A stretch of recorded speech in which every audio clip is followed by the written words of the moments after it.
want to talk about the latest in the General Assembly, Donald.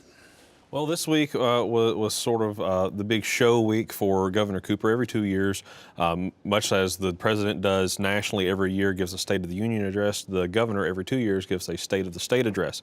And so Governor Cooper came to the General Assembly on Monday of this week and gave his State of the State address. I think it was around 35 to 40 minutes this week, a little longer than usual, but obviously not nearly as long as the State of the Union address.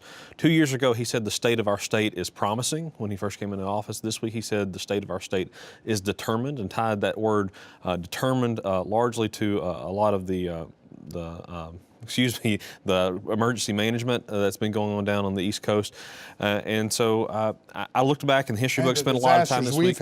Right, and I spent a lot of time this week trying to figure out when the state was undetermined, and I couldn't find that, but overall it was sort of a boilerplate speech about what he'd like to get done at the state. But aspirational, was it aspirational? That was a goal, right? Well, from his perspective, it was probably aspirational. I think it probably gave a lot of the Republicans in the chamber heartburn. And then, of course, after that, Senator Phil Berger, the president pro tem in the Senate, gave the Republican rebuttal, which I thought was a bit more partisan than the governor's speech, but also got on his talking points on policy.